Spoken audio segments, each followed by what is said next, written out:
പുറത്തുനിന്ന് വന്നവരാണ് ഇപ്പോൾ ബിഗ് ബോസ് ഹൗസിലെ താരങ്ങൾ കേട്ടോ. വഴക്കെന്ന് പറഞ്ഞാൽ അമ്മാതിരി വഴക്കാണ്. ഇന്നിതാ ബിൻസിയും അതുപോലെ മസ്താനിയും കൂടെ മുട്ടനൊരു വഴക്ക് കഴിഞ്ഞേക്കുവാണ് കേട്ടോ. ഈ പ്രശ്നങ്ങളെല്ലാം ഇവർ ഇതിനകത്ത് വെച്ച് തീർക്കാനായിട്ട് കരുതിക്കൂട്ടി വന്നതുപോലെ ഉണ്ട് കേട്ടോ. ഇന്നലെ ശൈത്യായിരുന്നെങ്കിൽ ഇന്നിതാ ബിൻസി. ഇന്നലെ രാത്രി തൊട്ടേ ബിൻസി തുടങ്ങിയതായിരുന്നു. അപ്പോൾ മസ്താനി ഇന്നലെയാണ് വന്നിട്ടുണ്ടായിരുന്നത്. അപ്പോൾ ഈ മസ്താനിയും ബിൻസിയും തമ്മിലുള്ള പ്രശ്നം അത് ബിഗ് ബോസ് ഹൗസിലെ പ്രശ്നമല്ല, പുറത്തുള്ള പ്രശ്നമാണ്. അവരകത്ത് വന്ന് തീർത്തിരിക്കുന്നത്.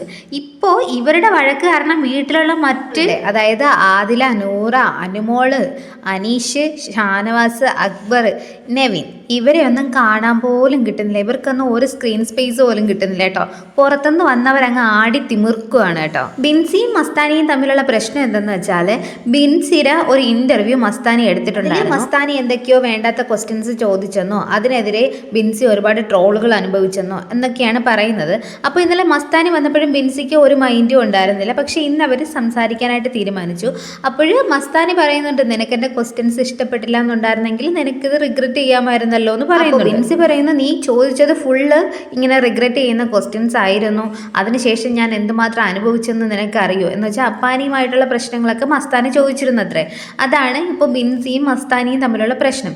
അപ്പോൾ ബിൻസി പറയുന്നുണ്ട്, നിനക്ക് എന്തായാലും അങ്ങനെയൊക്കെ ചെയ്തതിൻ്റെ ഫലമാണ് നിനക്ക് ഇവിടെ നിന്ന് കിട്ടിയത് എന്നൊക്കെ പറയുന്നുണ്ട്. അതിനുശേഷം മസ്താനി പറയുന്നുണ്ട്, ചാച്ചൻ്റെ ഓട്ടോയിലല്ലേ വീട്ടിലേക്ക് പോയത് എന്ന് പറയുന്നുണ്ട്. പക്ഷെ അവിടെ തൊട്ട് കളി മാറി കേട്ടോ.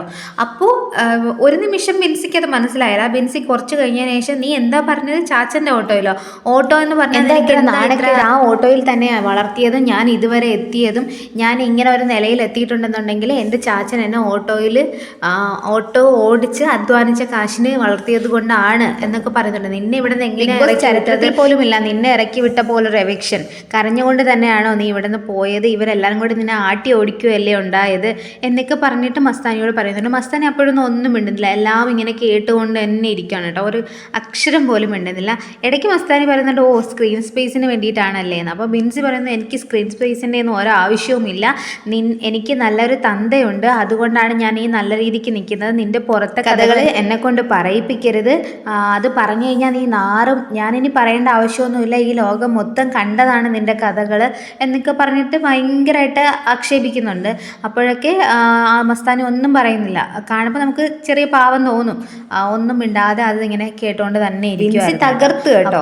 ഞാൻ ഉണ്ടായിരുന്നെങ്കിൽ നിന്റെ കാല് തല്ലി ഒടിച്ചേനെ എന്നൊക്കെ ഉള്ള വർത്താനങ്ങളൊക്കെ പറഞ്ഞു കേട്ടോ. അതൊക്കെ കേട്ടിട്ടും മസ്താനി ഒന്നും മിണ്ടിയില്ല. അതെല്ലാം കേട്ടോണ്ട് ഇടയ്ക്ക് ഈ വഴക്ക് കോംപ്രമൈസ് ചെയ്യാൻ വേണ്ടിയിട്ട് അനീഷ് ഇടയ്ക്കിലേക്ക് വരുന്നുണ്ട്. അപ്പോൾ ഷാനവാസ് പറയുന്നുണ്ട്, പോണ്ട നന്മമരം ചമയാൻ പോകുമൊന്നും വേണ്ട എന്ന് പറയുന്നുണ്ട്.